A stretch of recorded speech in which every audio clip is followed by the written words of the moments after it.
feel like I'm on one of those game shows where, if they're doing a baking show, and it's a step away and just say it's over. This is the dish that I cooked. Baker, step away from your kitchen. Baker, step away from the computers. Because if you just keep going, 2024 will never end. But it has. It's 2025. Happy New Year, everyone.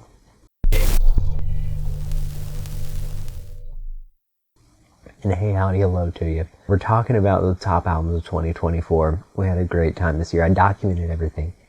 I've made you a nice playlist and spreadsheet here. It's a lot of stuff. We're just talking about albums. I'm going to throw in some extra bonus stuff because I think there's some cool stuff that goes unnoticed. I don't really like to talk about the big releases. I think y'all get enough of that. I like to showcase people in the community. I really think are doing good work. Deep dives, deep cuts, hopefully save you some time, hopefully give you a little insight into stuff that I like, and hopefully just have some fun looking back at the amazing stuff that came out this year. Musically and visually, a lot of this is, visual art too, and vinyl, which, spoiler alert, that's my top album of the year. My biased top album of the year. Let's get into it. Honorable mentions, I have a few. Oh, we're doing a real clean edit tonight. Normally we'd have nice fancy lights behind us. We'd have fun motion graphics in front of me, flying in front. Cool LED lighting. I love doing stuff like that. You know that. But in honor of keeping the theme of the shirt, the one tube light lighting, I will take a picture of this and show you what it looks like. Honorable mentions. This is God of Our Fathers, done by some church. We have a few of them this year. Charli XCX's Brat, electropop banger. I did love to see the Brat summer stuff. It was fun. I think it just annoyed me at first, and I think that's why I didn't buy one. Then I heard the remix album. Then I let it sit with time. And a lot of these things just grow on you with time. And I'm okay with it now. I'm not anti-Brat. So I want to shout that one out. We'll swipe back here. 360.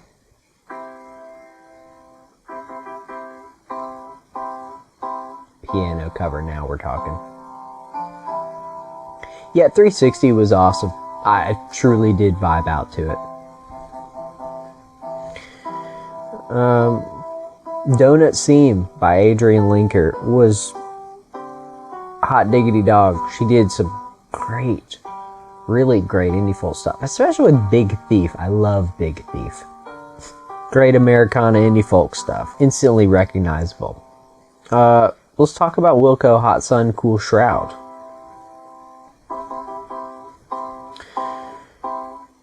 I had the opportunity to go on a Wilco podcast. They're so great. I love those guys. Shoving Wilco, like they shove Wilco on Friends and Family. Had a fun time talking about Yankee Hotel Foxtrot. I love Wilco. This even has that Yankee Hotel Foxtrot album vibe from that 2002 album. I love Wilco. Wilco, we'll love you, baby. Glass Beams is sick. That sounds kind of like neo-psychedelia. Instrumental. I think there's something to this sound that's really cool. I think their album art and stuff is really vibey. I think their whole aesthetic with the masks and the sort of Eastern mystical vibe, I think it goes along with what they're doing.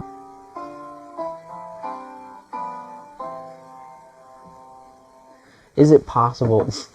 turning that off. Is it possible because I think it's distracting me now? I think cool when it's on. I think I am vibing. But it could be a little one note.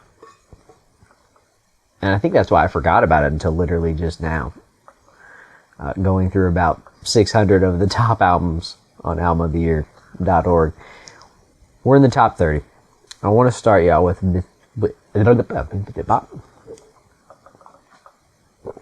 I want to start you off with Miss Beabadoobee. This Is How Tomorrow Moves. I want to shout your way. The song called One Time. And this song is just so honest. She did this amazing interview with Rick Rubin, amazing producer, and talked about how at the end she like screamed the outro so loud in the studio. Keep on faking it just to make it. What's the point of fixing problems? I think a lot of people need to hear this. Just about being honest with solving like interpersonal problems. And she did such a great job of coming up with cool sounds on this one. King Gizzard and the Lizard Wizard. Flight B741. Probably their worst album. One of my favorite bands. I can't believe I said that. That's rude. Because this was such a fun listen. I remember listening to it.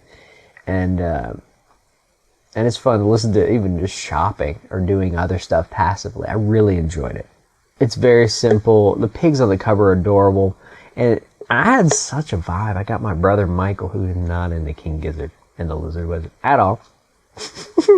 I got him to listen to Le Risque when it came out, when the single released. Unbelievable. Just to vibe out with him and enjoy that song. Oh, I was going to say one other thing about Hog Calling Contest. There's a bunch of like pig metaphors. This song is great. It just kind of sums up the album. Tyler, okay. We can't show the lyrics of this one. Tyler, the Creator, is hilarious.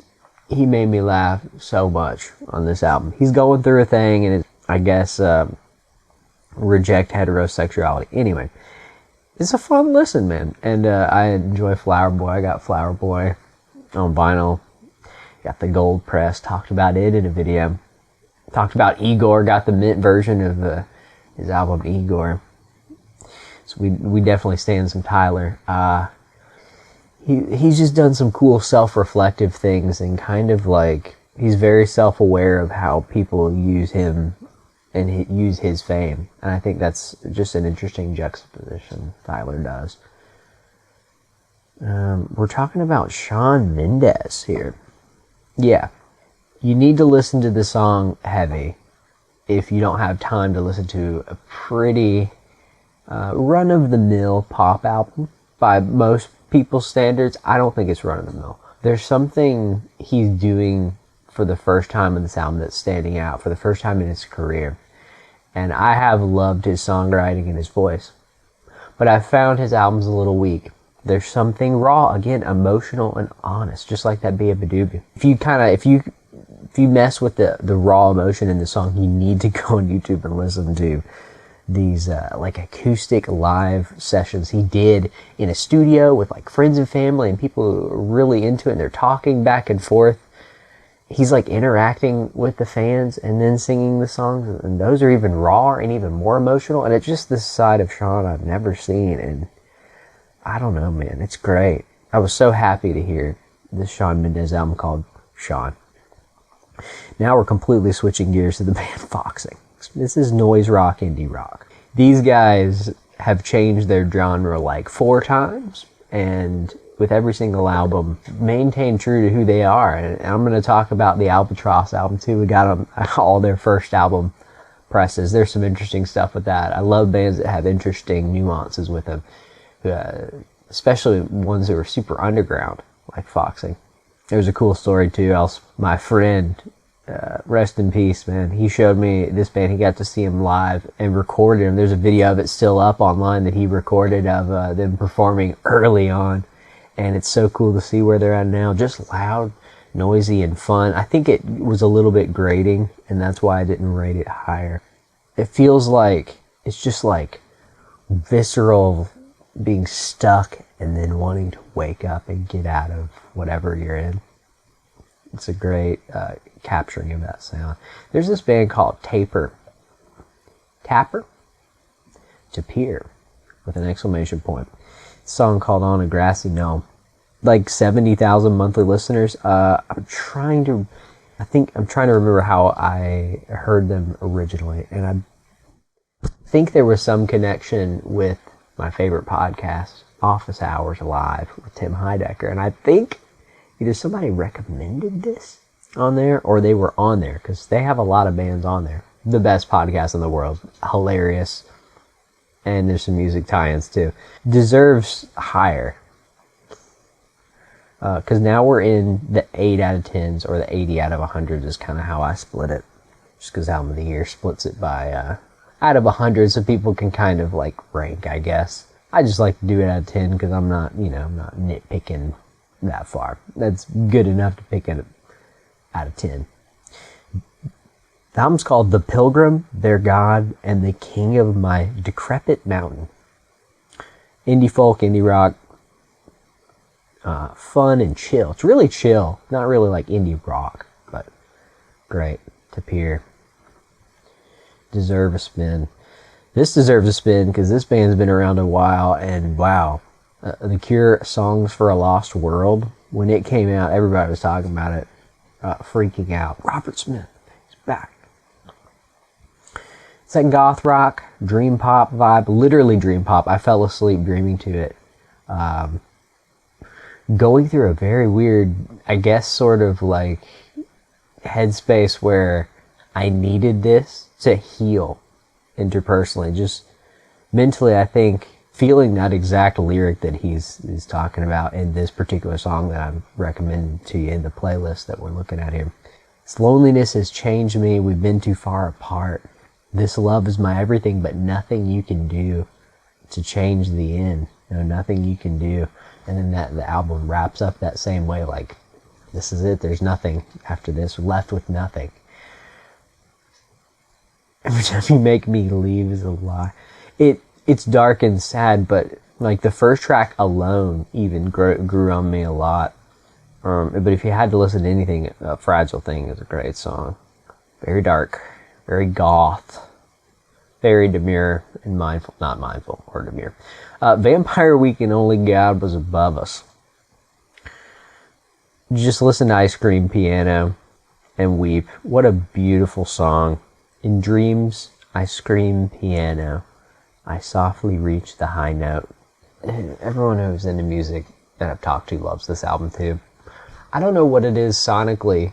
There's some choices that kind of hold it back for me from even rating it higher, because it really is such a strong core. We're talking about Greyhaven.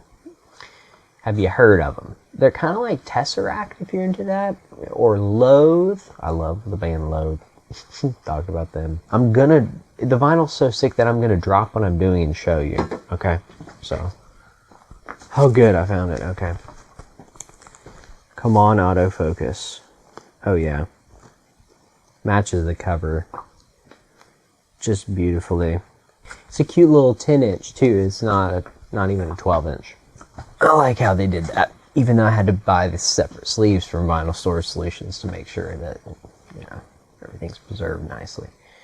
The album is called Stereo Grief. It is an EP. 21, we're talking about Magdelena Bay. Everyone's favorite band. I'm trying to suggest you a deep cut here if you haven't heard it, or perhaps you'll find so many cool dynamic changes that they do a lot, but this one checks all the nostalgia boxes for me that I like. And Image on Imaginal disc. Oh my gosh. It's so danceable. I feel like everyone would like that song. It's so likable, so pop, so likable. Anyway. We're talking about The Last Dinner Party. Baroque pop, progressive pop on their Prelude to Ecstacy album. These ladies got it down pat. I think I reacted to them in my, I went and watched all the Coachella live streams and talked about all the bands that I was discovering, because that was such a great time. This Coachella was great in 2024. And they slay. Really fun. This song has such a cool chorus. It just sticks. But the whole album is such a vibe, and I go back and listen to it easily anytime. I do want to talk about this band called 1st of October, which is Rob Scallon and Andrew Huang's once-a-year band where they go, I kid you not, and record a full album in one day. It's insanity, but this song is so beautiful. A lot of the songs are about what you'd imagine. They're a little goofy, a little bit rough around the edges. That's the point, and we love them for that.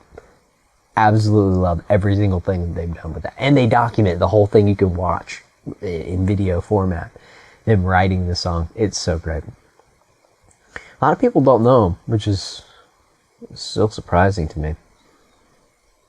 And fun fact, while we're talking about Rob Scallon, one time, it's still online. He did a video for me. I need to find it and link it.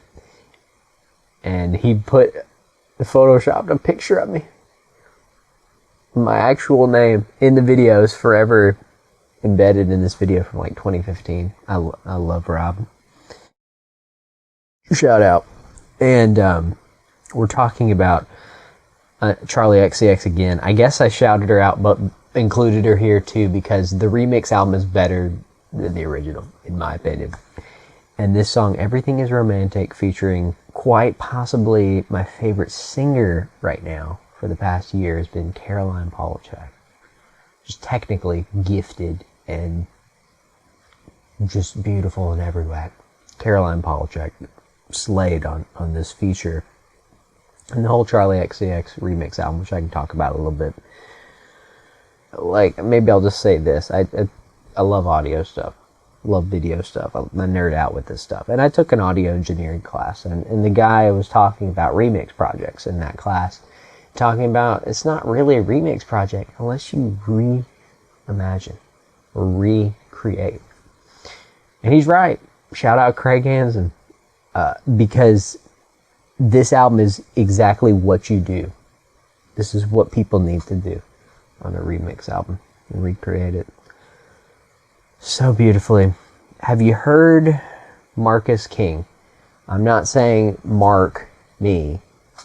I'm not saying that I am King. No, his name is Marcus King. Mood Swings. Just listen to this whole album, but the song Mood Swings is essential. This guy, he's getting popular, but like guys like Teddy Swims are kind of in this soul spotlight right now, and guys like Marcus King I'm not really hearing talked about. And this guy wrote such a solid album, really heartfelt about mental health, about the stuff he's going through, and wring his heart out in these songs. And it's so good. It's so musically talented. He's such a good guitarist. There's lots of good live recordings of him online too in the studio. He was working on this album in the studio with none other than Rick Rubin. So he's my 17th pick. Kind of that bluesy soul stuff. Neo soul, as they say. This lady, her name is Nilufer Yanya. I think she's from Turkey. She wrote this album called My Method Actor. It's very indie rock, art pop. Her baritone voice is moving to me. The whole album is just the best thing I've ever heard her do, but like, I've never heard anybody do it like this. It was actually hard to pick a song to recommend, but I know if you like this, that the whole album is going to blow your mind. Very good stuff. I think I discovered her in 2019, and it's cool to see her get her flowers. Speaking of getting flowers this year, holy moly, Artist of Apple Music's year, and accolades upon Grammys upon whatever. Billie Eilish. And Phineas, we'll get to him. He ranked even higher. I'm going to recommend the song The Greatest, but I'm sure you've already heard Billie.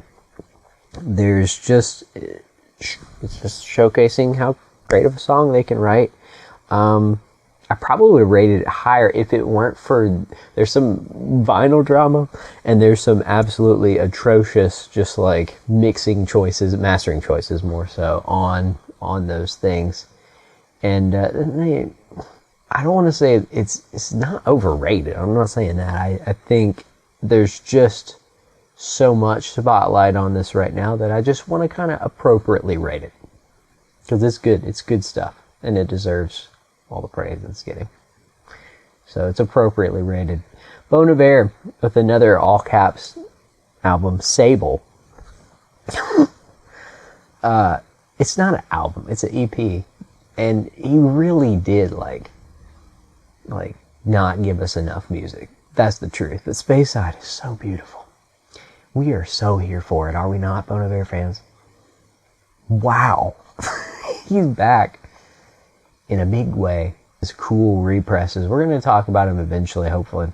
I have a lot of his, I think I have everything he had, album-wise at least, put out on vinyl. He's just such a beautiful artist. He's trend-setting. A lot of people are copycatting him. I'm just saying.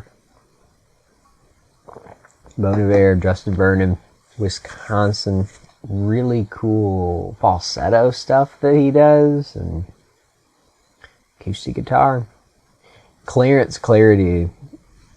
Anybody know who Clarence Clarity is? He basically does glitch pop. And it sounds like absolute nonsense, and it's grating to listen to if you're not used to hearing those sounds. But once you get kind of past that veneer of sounds, you hear all this complex soul and like 90s boy band stuff comes out, and dance and post-apocalyptic stuff, and this is probably the best song on his new thing. But he just masters this vibe that like no one else sounds like him in this one lane. It's so beautiful. Even after all we've been through, his melodies are infectious. If I think Clarence Clarity, I think of all of his amazing melodies. Do you ever do that with bands? It's so special when a band can pull it off that well. It's just him. He's a producer, and he's produced some big names, but he's just off everyone's radar. Probably 70,000 monthly listeners. Yeah, 77,000. All right, we got more. Before we're even in the top 10, we got Brittany Howard with What Now? I praised that song What Now last year. I don't even remember what I said, but I know like I straight up insta dance when I hear it. Oh, I light up like a Christmas tree when I hear it in a store or out in public. Brittany Howard is quite possibly the best neo-soul singer around. I'm kind of afraid to say that because I kind of feel like there's someone else going to pop into my head who's in that same S-tier status. No, we're going to give it to Brittany Howard. This album blew me away. It is magical. Listen to Another Day, because of course the big songs are bangers and we love them. But this song, the groove literally is moving. I've never heard a groove like this, ever. It's that good. We're at 11. There's a band called From Indian Lakes. They got a little bit of a spike in 2016. Like NPR was talking about them, like cool underground band. I've known these. I mean, there's some really cool connections with these guys, and I've talked about them. But the community around these guys are great. Their Discord is called Friends from Indian Lakes. I came up with that title. It was cool to be a part of the naming of the actual band Discord. But like this band, so that 90s shoegaze is what we're getting into now. But they also did an acoustic album. The album's called Head Void and Head Void Tapes. And I'm recommending you the song Keep Me. I'm wondering if anyone feels the same way I do about this song Keep Me, the tapes version. It just feels so comforting. It's like a giant warm blanket. And a lot of their music is that. And it's really moving and touching. And his voice is so pretty. You're going to love it. And we're in the top 10. You better believe it. And we're hitting a band from my childhood called Anberlin. They're kind of emo. They're kind of like Jimmy Eat World. They're kind of like Fall Out Boy. But they're nothing like that now. And there's been some crazy drama this year. I've documented their vinyl controversies to their new well, I haven't really talked about the new singer controversy, but we've, in the Discord and on Reddit, we've been talking about this new singer, Maddie Mullins, who's now touring with the band and kind of recording with the band, but the old singer is kind of also touring with the band and kind of also recording. And this album is kind of a mixture of them doing both parts. It kind of makes me cringe a little bit just because it's not clear, but it's not really making me cringe because we love it. This band is slaying. It was so sad to see them break up in 2014. Oh, there's no band like them. They've written some of the most moving, touching, emo, deep songs. Their whole discography is amazing. depending on what you like, I could easily suggest you like which album to start at. It's one of those. And they've been on a major record label where they weren't promoted and there's drama there. Oh my gosh. Love these guys. They're hilarious live. Just like the fan interactions and just like the positive camaraderie, and they're in a new era too. I like how they're reinventing themselves. I just think we need some more clarity on where this trajectory is going, which is, you know, a little bit unknown and confusing. We really want to see, I think Amberlynn fans really want to see the songs honed in because of that. And I think that would make it a 10 out of 10. Still great. Still one of my favorites of this year. Absolute bangers. Great gym workout songs. Okay. 9. We're switching entire gears. We're talking about a band, Kiasmos from Iceland. They're kind of like Sigur Rós, or they're not like Björk. They're chill, instrumental, 2-piece. Minimalist techno is the best way to describe them. One guy's a classically trained pianist, amazing musician, and the other guy is like an amazing techno DJ. And you have these two worlds combined and make the most beautiful, serene, quieting, and comforting best minimalist techno in history. Groundbreaking in a lot of ways. So fun to listen to. They have a sound that's so unique and instantly them. I've never heard something so identifiable with as few things going on in the mix. Amazing. This is their second album, and they took a break. I thought they were done, but no, they're back, and you guys gotta hear it. If there's one thing in the top 10, if you love instrumental stuff, there's nothing else on this list I'm gonna recommend you more. So chill. We're talking about Kendrick Lamar. I had him in like the top 3. I had to lower it because there's just other things I want to showcase, and I think there's been a lot of good spotlights on it. We love to see it. It's an amazing album. This album, I've been memeing to Mustard and the Not Like Us stuff. We're going to talk about it when we do the top songs too. We're going to talk some more Kendrick. But Swabble Up, the video is funny with him doing his little arms. He's goated, and he's just one of the all-timers. This album dropping it randomly after all the fun Drake beef stuff.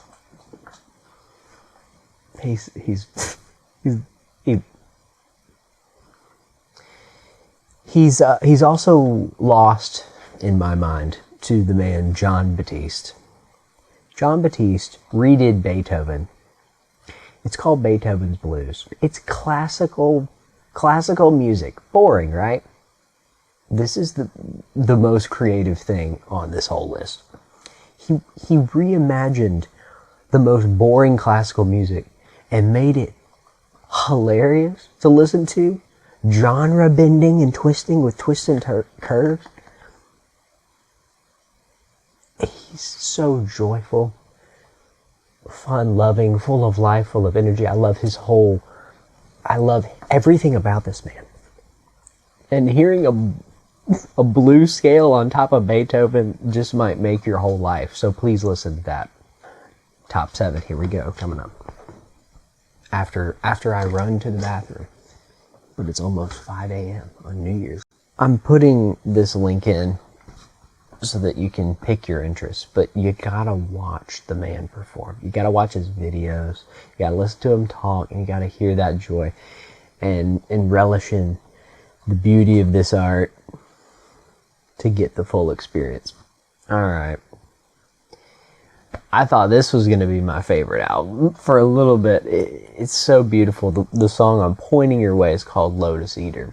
It's the last song on the album. It's so beautiful. Phineas said himself in an interview, I've seen every single one that he's done around this album. Seriously, like every single one. He talked about how this song, it's not going to be super popular, but it's such a vibe, and he would listen to it in the car. I can always listen to this and it makes me just feel happier. And the whole album is so interpersonal. Song for Crying Out Loud, of course. so beautiful and heart-wrenching. And I think it hits even more so in times where you really are going through this stuff. Again, it's that honesty in songwriting, and just that stream of consciousness that makes it flow. I feel like I'm repeating myself a lot, because the songwriting that stood out to me the most is just artists like lightning in a bottle, pulling everything together in such honest, forthright, perfectly crafted way this year, and giving us their best. We're in the top 5. I put the Marias ahead of Phineas. The Marias opened up for Billie Eilish. I'm surprised how many people who like Billie Eilish and Phineas don't know the Marias. I can put this album on anytime and listen to it. I listen to it walking around, doing so much. So perfect. And their NPR Tiny Desk was so good. Oh my gosh. You know, she's from Puerto Rico. And this song was the first song they did on the Tiny Desk. They struck while the iron's hot, too, because they have a bazillion monthly listeners now. But a lot of people didn't know who they were. I mean, earlier this year, before this album came out. It's funny. When their album Cinema came out, I kept thinking, like, whoa, this is special. Had one of those moments of specialness with that album. And finally,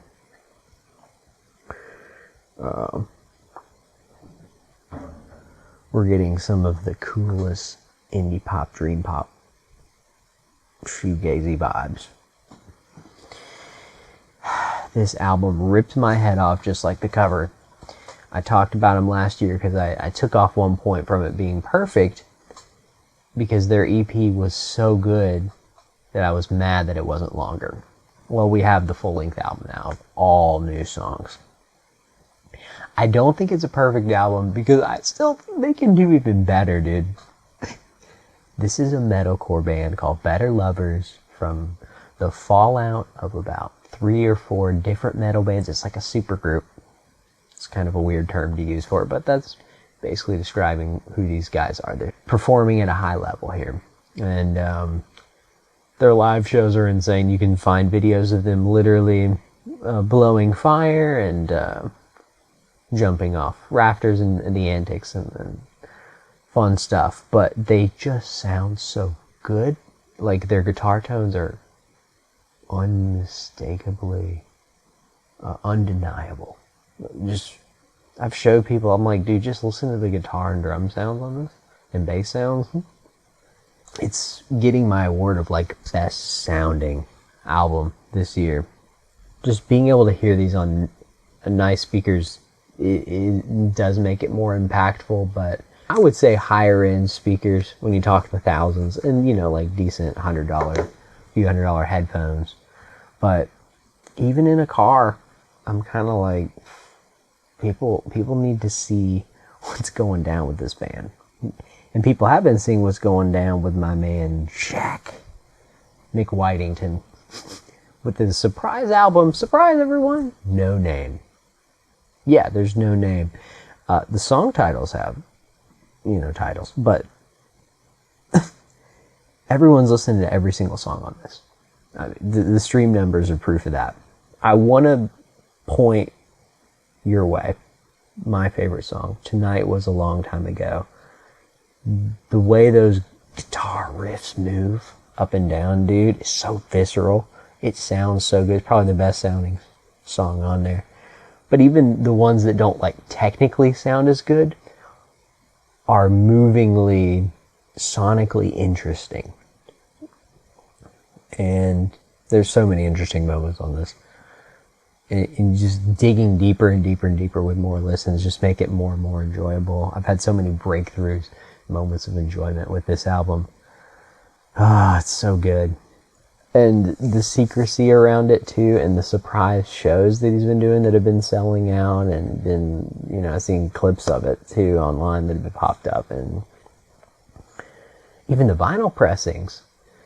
Man, he did some really cool one-off variants, and he did the white label pressing, and the indie exclusive is in stock, and I feel like he just does everything right. I'm trying to find something that he does wrong. He just knows He's the total package and the package manufacturer. He's just the guy, dude. Julian Lage is a jazz artist. Hopefully you know him. He was my Spotify Wrapped #1 artist because I had, I guess, this like moment of like listening to this album a lot when it came out, and it's fantastic. It truly is, and I had to put this album above everything else because it is just so good. He's, again, a guy finally getting his flowers, doing honest work, doing some of his best stuff. It probably is his best album, truth be told. I do love Day and Age. Of course, the song Day and Age, and it is anything you listen to him live, acoustic, or on a studio record, he's just perfect. I was joking a couple videos ago about him, how he both looks like me, of course, and I'm just talking about how sweet interpersonally he is, and Julian Lage, jazz legend, best living jazz guitarist. The things I want to say about this album are best just listened to. I'm really just doing this to kind of just throw this stuff your way and listen to it. As we're getting in this level, it's hard to describe how much I've enjoyed this stuff. And that's why, for #1, we're going to talk about a very biased choice of mine. I'm going to see him live in 1 week. His name is Tycho. Or he goes by Tycho. His name's Scott Hansen. He's been writing music for decades now. He does amazing visual performances, you know, with cool projectors and laser beams. He's been called one of the quietest live shows of all time. He's just chill. He knows his stuff backwards and forwards. This album is behind me. Probably every time I lean, you've probably been able to see it. It's called Infinite Health. It's so beautiful. It's just so beautiful. I've edited this to make it cleaner, but I'm trying to leave this my raw reaction to this album. I think with this album, why did I pick it #1? Yes, I do love Tycho. Yes, like, it's special to me. And it is, most people would listen to it just be like, okay, cool, nice pastiche background music. A lot of people would say that. That's a fair criticism of a lot of stuff. But you have to understand how this album has kind of come along in the grand scheme of Tycho albums. So, like, seasons and moods, different personalities, and this one is its own different season, mood, and personality. Totally different than all of those. That's probably the best way to describe it. And it's so cool to see him do something like this he's never done before. I think he has the full package all in one space.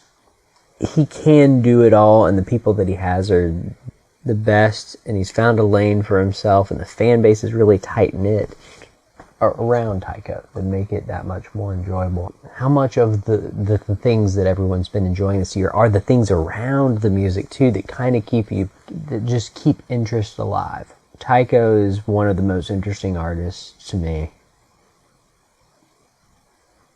because I've never heard a good replica of him either, and probably just another example of like total package and the package factory.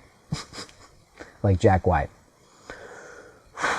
I know I've missed at least 10 or 12 albums, and I want to talk about them too. And of course I want to hear yours. Please tell me what other cool stuff is going on in your world. It's fun to follow music because there's so much good music. There's no shortage of good music. And listen to, a couple thousand new songs this year. And I guess about 50 albums, like seriously sat down start to finish to come up with thoughts for. But I've dug a lot of old stuff this year too. And there's been a lot of interesting videos and visual stuff that's come out too. And my goal is to document more of that stuff, the interesting stuff. One is silver and the other's gold, We love the old stuff and we embrace the new. That's a good way to see it. So, you think there's a good chance... I just left my phone flashlight on in my pocket. But I also want to hear, like, think about how you experience music. What speakers are you listening on? You know, headphones. Are you listening on a laptop? Are you listening on AirPods? Are you listening on vinyl? You know, are you streaming? What streaming platforms? How are you taking it in, like, you know, in life? Are you going through stuff?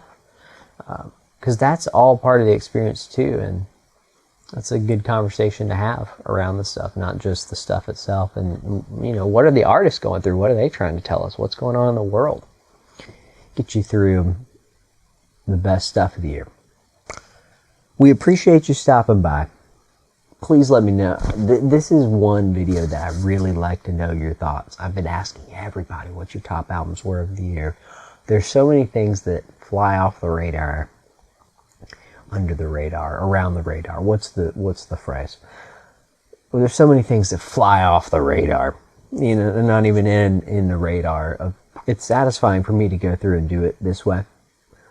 But I would much rather share in the amazing things that happened this year. That's why we do it. And you know that if you keep coming back here, so I appreciate you stopping by. And keep on grooving your way. Happy 2025, everyone.